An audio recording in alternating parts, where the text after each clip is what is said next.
Mga kaibigan, ito po yung pinag-abalahan ng mister ko. Yan o. Ewan ko anong balak niya dyan, pero may naririnig ako na sinasabi na pwede daw namin lagyan ng ilaw. Parang ano daw, disco, ewan ko. Mag-December kami na ang buong year. Ito na rin yung arrangement na pinagpaguran ko. Ayan. Ito yung part na to. Mga ano to, mga snake plant. Tapos, yung, ayan o, tail. Ano to? Cattail. Tapos, may mga santan pa rin, yung luma kong mga santan. Tapos, bougainvillea. Ang laki ng paso, kaya hindi ko mailipat. Ayan. Tapos, mga bougainvillea pa rin. Tapos, roses. Ayan, roses. O, namumulaklak ang mga roses. Focus nga natin yung rose. Ayan. Ang ating rose. Ayan, namumulaklak sila. Ayan, mga roses. Roses pa din. Tapos, bougainvillea. Yung mga nasa ibaba, bougainvillea pa rin. Nag-ayos ako niyan. Tapos, nasunog yung mga galing sa baba na inakyat ko. Kaya nireplant ko yan. Gabi na naman yan. 2 oras ang siguro tinulog ko na naman. Yan, na binubuhay ko pa ulit sila. Ayaw nila ng araw. Kawawa sila, oh. May mga nasunog doon. Tapos, ito naman yung aking natutumba lagi na pine tree. Kasi nga, wala nang dahon sa baba, eh.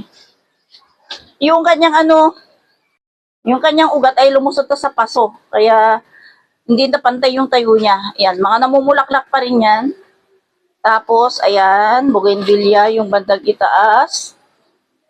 Tapos, mga mga gabi-gabihan na ang liliit na ng dahon. Uy, may bulaklak, oh. Tingnan natin. Wow, yung wildflower ko na gustong-gusto ko na siyang bunutin. Pero hindi ko binunot. Ito rin, golden duranta na masipag mamulaklak, oh. Meron pa rin doon sa baba. Na mulaklak. Ganda. Tapos, ang dami kong na-propagate na mga gumamela. Kasi itusok mo lang yung gumamela, buhay agad. Walang kahirap-hirap. Nakutuyot na. Tingnan nyo, may nabuhay pa na saluyot. Gabi pa ng aking nanay, hindi ko na inawala yan. 2 puno nga dati yan. Tapos ito yung bandang harap. Ayan na yung pinto, oh. Ako, nandito pa yung kanyang kalat. Yung hagdanan. Ayan yung harapan namin. Harapan ng bahay. Yung kwarto. May mga sinampay pa siya doon. Tapos, ito yung 3 pirasong nabuhay na na kalachuchi. Yung adenium ko, 5. 2 ang nabuhay dahil nasusobra na asawa ko ng dilig. Tapos, ito, 1 na lang ulit nabuhay dahil nakita ko nung pag-akyat ko 3 nights ago ay nalusaw na. Yan po ang ating overlooking. Yan, ang aking bundok. Nandito dati yung malunggay namin. Kaya lang tinanggal ng kapitbahay na walang paalam. Ayan, wala tayong magagawa. Ayan po ang aking 3rd floor. Isang ikot ulit. Ayan. Pwede nang mag-conduct dito ng ganap.